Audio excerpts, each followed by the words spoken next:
नमस्कार दोस्तों, मैं हूं आपका दोस्त और सका में जुबानी। आप देख रहे हैं जो सीधी सी बात करते हैं यार कि अभी स्मॉल कैप और मिड कैप में कितनी जान बची हुई, इस पर चर्चा करेंगे। लेकिन उससे पहले, आगे बढ़ने से पहले मैं एक बात आपको बताना चाहता हूं यार। काफी दिनों से आप लोगों से आमने सामने बात नहीं हो पाई है, तो अभी मैं आज ही यहाँ पर पहुंचा हूं अपने, मतलब जो है क्या नाम है, उस पे अपना कार्यक्षेत्र पे। उसके बाद में हमने बोला कि आपसे भी बात करने की कोशिश करता हूं। नंबर 1। नंबर 2 क्या है कि कई दिनों से अपडेट नहीं होने के कारण जो आप लोगों ने पेशेंस दिखाया है, उसके लिए बहुत बहुत धन्यवाद आपको। और दूसरी चीज, प्रभु बालाजी से मैं प्रार्थना करता हूं कि यस, वो आप लोगों को सुख समृद्धि दे, धन धान्य से परिपूर्ण करें। और रही बात की प्रसाद वगैरह तो लाया हूं, लेकिन यार कैसे भेजूं आपको, वो थोड़ा सा मतलब वो है। तो भाई मेरे, थोड़ा सा मेरे को माफ करना। एंड ठीक है ना। अब आगे बढ़ते हैं, आपका जो टाइम जो बेस्ट नहीं करते हैं, और सीधी सी बात है, उसके बाद में चर्चा करते हैं। चर्चा करने से पहले मैं एक बात बता दूं कि ये हफ्ता ऐसा लग रहा था कि काफी क्रूशियल रहेगा, लेकिन अभी कुछ ऐसी अमेरिका की नीतियां उनके लिए हुई हैं, जैसा कि हमने एक बार आपको पहले ही बताया था कि ट्रम्प चाचा अगाड़ी नहीं पिछाड़ी खींचेंगे। ठीक है, पिछाड़ी जैसे वो खींचता है ना, अपना बैल खींचता है, तो एक बैल पीछे की तरफ खींचता है, तो वो उसी प्रकार से अपनी कंट्री की जो उनकी आर्थिक नीतियां हैं उसको पीछे की तरफ खींचेंगे। अब वो जो हमने इसको फिर एनालिसिस किया इस बीच में छुट्टी के दौरान, उसमें आया है कि अमूल चूल परिवर्तन, काफी मुझे उसके बाद में पता चला है कि वो अमूल चूल परिवर्तन कर रहे हैं अपनी दोनों नीतियों में। किसी भी देश की दो नीतियां होती हैं, एक होता है मौद्रिक नीति, दूसरी होती है वित्तीय नीति। मौद्रिक नीति में आप उसके बाद में अपनी चीजों को तय करते हैं, फलान करते हैं, ढमकार करते हैं। वित्तीय नीति में तो वित्तीय नीति उनकी अब तक साफ थी, वो वित्तीय नीति को भी हार्ड करेंगे। और मौद्रिक नीति उनकी हार्ड थी, तो उस मौद्रिक नीति को वो थोड़ा सा अभी इस बार थोड़ा सा सॉफ्ट करेंगे और इसको थोड़ा सा हार्ड करेंगे। मतलब उसके जस्ट अपोजिट जा रहे हैं। जब उसका उनका मिन्यूट जारी होगा तब आपको बताने की कोशिश करी जाएगी कि वो जिस प्रकार का परिवर्तन ला रहे हैं उससे काफी सारी चीजें अभी उसके बाद में दिखाई देंगी। तो 2 अप्रैल तक मेरी सलाह यही है कि अभी थोड़ा सा शांत रहें। हाँ, कुछ चीजें हैं जो कि आपसे मैं डिस्कस करता हूं कि FIIs का रवैया क्यों हमारी तरफ बदला है, एजेंसीज क्या बोल रही है, कुछ डाटाज क्या बोल रहे हैं। और उसके बाद में जैसा कि आपने थंबनेल और उसमें देख लिया होगा टाइटल में कि मिड कैप और स्मॉल कैप के बारे में भी बेबाक राय दूंगा। लेकिन आगे बढ़ने से पहले मैं दोस्तों निवेशकों को, जो मैंने सोचा था कि मैंने सबसे पहले चलते समय एक मैसेज आप लोगों को दूंगा, कि वो मैं मैसेज सबसे पहला ये दूंगा कि देखो दोस्तों, निवेश करो आप लोग, इसमें कोई भी दो राय नहीं है। ट्रेडिंग से आप लोग पहली चीज बचो। क्यों?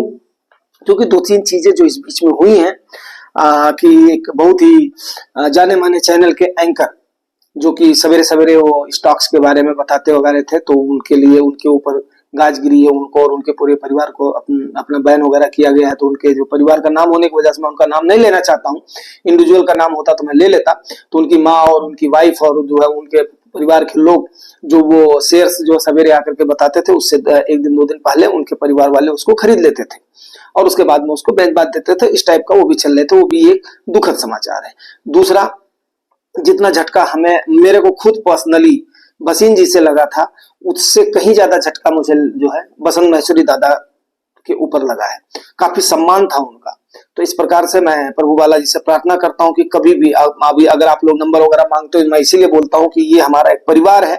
इस परिवार में कमेंट में आप लोग डालिए ताकि सब लोग उस चीज को देखें और उसके अपना गवाह बने, और पूरी एक जो हमारा एक परिवार है, जो हमारी एक कम्युनिटी है, वो कम्युनिटी उसको डिस्कस करके आपको सही तरीके से स्ट्रेंथन करे। सबसे बड़ी बात क्या होती है, देखो जहां पर आज के टाइम पर लोग न्यूक्लियर होते जा रहे हैं, तो ज्वाइंट फैमिली का कितना बड़ा मतलब फायदा होता है, वो चीज आप लोग एक बार सोच करके देखिए, कितना बर्डन कम हो जाता है। तो जुगाई टॉक्स का जो परिवार है, अगर यहाँ पर आप कोई चीज अगर शेयर करते हो तो देखो एक एक कमेंट एंड क्वेरीज को आपके उठाया जाता है और आपको हर बात को डिस्कस करके आपको सही तरीके से निवेशित रहने के लिए तरीके से, टिप्स नहीं जो इसकी ट्रिक्स होती हैं वो आपको बताई जाती हैं, फंडामेंटल्स आपको बताए जाते हैं और आपको मेंटली और हार्टली आपको स्ट्रांग करा जाता है। क्योंकि मार्केट में सबसे बड़ी बात क्या है कि जो कमजोर इच्छा शक्ति वाले होते हैं ना, उन्हीं का पैसा निकाल करके जो मजबूत इच्छा शक्ति वाले होते हैं उनकी जेब में मार्केट डालती। सीधा और सिंपल सा फंडा है, इसी के बेस पर मार्केट चलती है। चलिए अभी आगे बात करेंगे। तो दोस्तों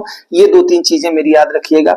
माँ बाप का पैसा नहीं लगाइएगा, लोन लेकर के पैसा नहीं लगाइएगा, निवेश करिएगा। ट्रेडिंग से जब तक आपको जानकारी नहीं है, बिल्कुल श्योर नहीं है, तब तक आप नहीं जाइएगा।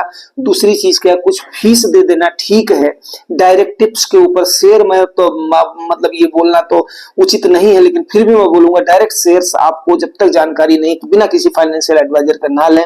फंड्स का ऐसा है कि वो अपने आप में काफी डाइवर्सिफाइड होता है और आपके पास एक पायलट जैसा, जहाज के पायलट जैसा एक फंड मैनेजर होता है, जो कि थोड़ी सी फीस पर, जो कि हम उसको इंडिविजुअल के बेस पर हायर ही नहीं कर सकते हैं, जिसकी करोड़ों की फीस है, कई कई करोड़ की फीस है, और उसको आप हायर करके सब लोग एक साथ कर रहे हैं। तो ये कोई इतना बुरा वो नहीं है, लेकिन यहाँ पर थोड़े से पेशेंस की होती है, वोलेटाइल वगैरह है मार्केट, इस चीज को आप समझने की कोशिश करिए। आगे बढ़ते हैं हम। लास्ट वीक में जैसा कि आपने देखा है 5% की तेजी रही है, 2% के आसपास इस वीक की तेजी रही। अगर कल की गिरावट को निकाल दे तो 7% के आसपास आपकी मार्केट रिकवर कर चुकी है, ठीक है ना। तो अब यहां पर, लेकिन अब ये तेजी सस्टेन कर पाएगी कि नहीं कर पाएगी, इस पर अभी कुछ कहा नहीं जा सकता। क्यों?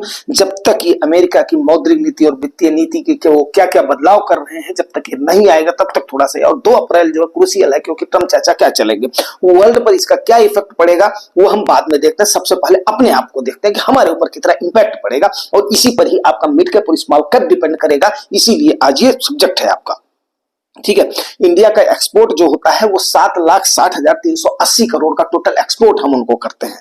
इंपोर्ट हम वहां से क्या करते हैं, अमेरिका से 3,63,283 करोड़ का, ठीक है ना, जो कि हमने जो है इसमें अपना विगत वर्ष में किया। तो टोटल ट्रेड कितने का, 11,23,606 करोड़ का हो रहा है।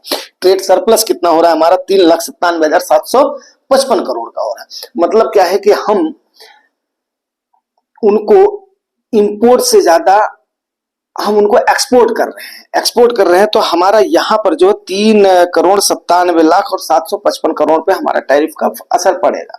अब इस पर 25% का आप देख लो, तो ये टैरिफ से हमारे ऊपर 50,000 करोड़ के आसपास का, 50,000 करोड़ के आसपास का हमारे ऊपर क्या पड़ेगा, नुकसान पड़ेगा। क्योंकि 25% के हिसाब से करीब 4 करोड़ का सरप्लस, मान लो 25 का ये, और उसके बाद अपना वाला माइनस कर दो तो इतना हो रहा है ये, ठीक है ना। अब यहाँ पर ये आपको मोटा मोटी समझ में आ गया होगा कि हमारे ऊपर इतना बड़ा इंपैक्ट नहीं पड़ेगा, लेकिन वर्ल्ड के ऊपर इंपैक्ट पड़ेगा तो उसका जरूर असर पड़ेगा। अब इसका हमें फायदा क्या हुआ है वो भी आपको बताता हूं।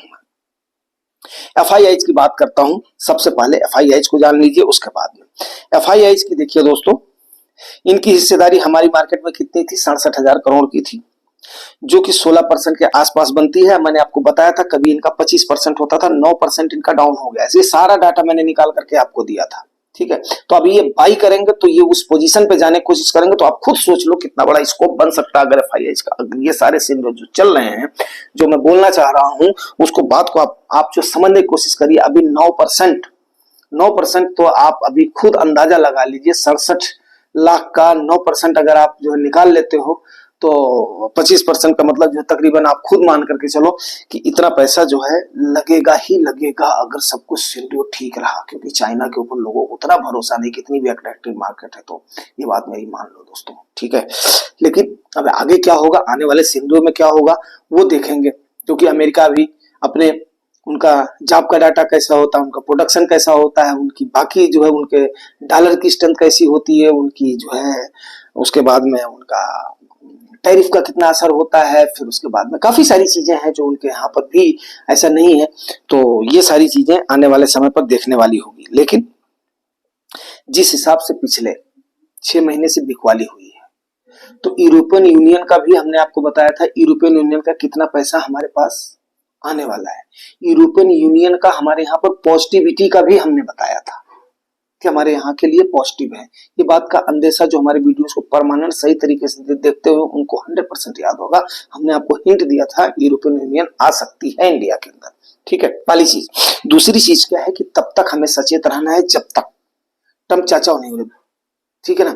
चौथी बात आपको बताऊं कि जो कल की बिकवाली हुई है, कल की बिकवाली में आप देखिए कि FIIs DIIs दोनों का, जब DIIs का जबरदस्त, FIIs का जबरदस्त पैसा आया था, DIIs से उससे कम रहा था, तो फिर कहां हुआ था, रिटेलर्स कहीं ना कहीं प्रॉफिट तो नहीं कह सकता हूं, लेकिन अब वो इस अंदेशे के इंतजार में है कि हो सकता है कुछ गिरावट हो। लेकिन आप ऐसी गलती नहीं करना, मार्केट का कोई भरोसा नहीं है कि यहां से हो सकता है शूटअप चली जाए, हो सकता है कि 2% 4% डाउन भी हो जाए। तो उस बात को भी हमेशा ले करके चलिएगा। ये बात मेरी बुढ़े आदमी के मान लीजिएगा आप लोग, ठीक है। कभी भी गलती नहीं करना कि हम बेच लेंगे, एक आध बार लग गया तो तीर नहीं तो तुक्का वाली हाल होती है। तो तुक्का मार्केट में नहीं चलता है, हमेशा यहाँ पर तीर अपना सही तरीके से लगाना है। थोड़ा सा कम खाओ लेकिन गम खाओ, हमारी नानी जी हमें एक सीख देती थी, ठीक है ना। प्रॉफिट बेशक थोड़ा सा कम होगा चलेगा, लेकिन फालतू का सुख चैन नहीं खराब करना है, पहला। दूसरी चीज आज की मार्केट का जो आप देखिए, निफ्टी 105 पॉइंट चढ़ा है, सेंसेक्स 317 पॉइंट चढ़ा है, बैंक 366 पॉइंट चढ़ी है, आईटी 211 पॉइंट चढ़ी है, मिड कैप और स्मॉल कैप में तकरीबन 1% के आसपास की तेजी रही है, ठीक है ना। एफआईआईज और डीआईआईज का डाटा हमारे पास अभी तक नहीं आया है जब तक मैं वीडियो को शूट कर रहा हूं। तो अब यहां पर एक बात आपको बताने वाली है, मैं जो बताना चाहता हूं दोस्तों, देखो मैं हमेशा 100 - एज के फार्मूले पर चलने के लिए बोलता हूं आपको। सीधी सी बात है, मिड कैप और स्मॉल कैप ने काफी रिटर्न दे दिया है। हमेशा आप देखिएगा 2008 के बाद में हमने बताया था अपने ऑल टाइम हाई पर जाने के लिए 2016 तक लग गया था इनको, 2017-18 में मिला था। उसके बाद में जब गिरी है तो जाकर के 2023 में 22 तक तो मान लो नहीं रहा है, 2023 और 24 में मिड कैप और स्मॉल कैप में जबरदस्त रिटर्न दिया है, ठीक है। तो ये तकरीबन 8 से 10 साल का साइकिल चलता है इनका। तो आप जिस हिसाब की रिटर्न की उम्मीद कर रहे हो, तो मिनिमम 10 साल आप मान करके चलिए मिड कैप और स्मॉल कैप में, जो आज की डेट में 2023-24 में पैसा लगाए हो वो, या 25 में जो लगा रहे हो वो, तो कम से कम ये 3 साल वो मान लो कि 2030 से लेकर के 32 तक का आपके पास टाइम है, तब जाकर के चलिएगा, नंबर 1।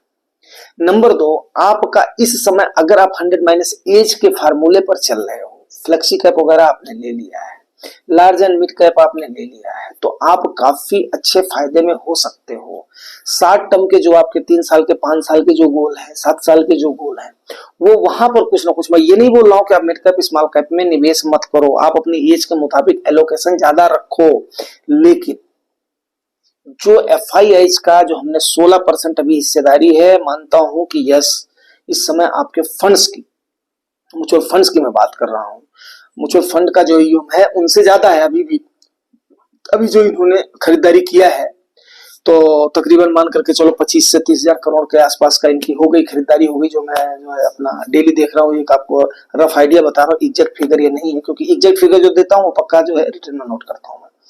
तो तकरीबन इतनी जो खरीदारी हो चुकी है।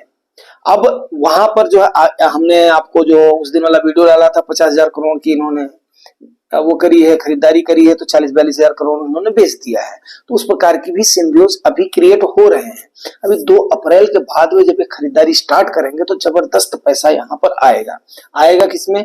तो ये सीधी सी बात है, आप लोग जानते हो बैंकिंग सेक्टर में, बाकी सेक्टर्स में जो एक मजे हुए सेक्टर, मजी हुई कंपनियां हैं, वहां पर इनका पैसा लगेगा। तो आने वाला 2-3 साल ऐसा जो मेरा अनुभव है मानने वाला है कि 2-3 साल जो है ना, वो थोड़ा सा लार्ज कैप की तरफ जाएगा। मिड कैप स्मॉल कैप एक तो वैल्यूएशन अभी भी थोड़ी सी हाई है, इसमें कोई भी संदेह नहीं। आप भी जानते हो, हर दिन जो देखते हो जुगानी टॉक्स को अच्छे से समझते हो, आप लोग अच्छे से समझ रहे हो। तो एलोकेशन में क्या है कि अपने पोर्टफोलियो को डाइवर्सिफाई करके रखिए मेरे भाई। जब आप एफडी पर हमारे दादा बाबा इतने साल के लिए पैसा डाल करके रखते थे तो संतोष करके रखते थे, तो हम उसके बाद में अगर हमें एफडी प्लस जीडीपी दोनों का ग्रोथ हम उम्मीद करके चल रहे हैं कि हमारा लार्ज कैप भी देगा, तो जो कि 13 से लेकर के 15% हो रहा है, तो हम 17-18 2-3% के पीछे इतना बड़ा रिस्क क्यों लें हम, जो कि जैसे युवा भी हैं तो उनके शॉर्ट टर्म का जो गोल है थोड़ा सा उसको डाइवर्सिफाई करके पोर्टफोलियो को चलो।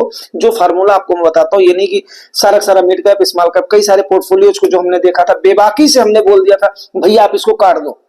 लोग मुंह देख करके बात करते हैं, मैं आप लोगों का मुंह देख करके बात नहीं करता हूं, चिकनी चुपड़ी बात नहीं करता हूं। उसी समय मैं आपके फोलियो को फंड्स को कम करवाता हूं, आप ऐसे लो, ये करो, सीधी सी बात है। लेकिन उतनी ही बात बताता हूं आपको मैं, जितना आपका एक पोर्टफोलियो बन सके, जो आपके गोल को मीट कर सके और जो आपके इन्वेस्टमेंट को बढ़ा सके। आपकी एज क्या है, आपका क्राइटेरिया क्या है, आपका गोल क्या है, वो चीजें आप बताते हो, उसके अनुसार आपसे हम बात करते हैं।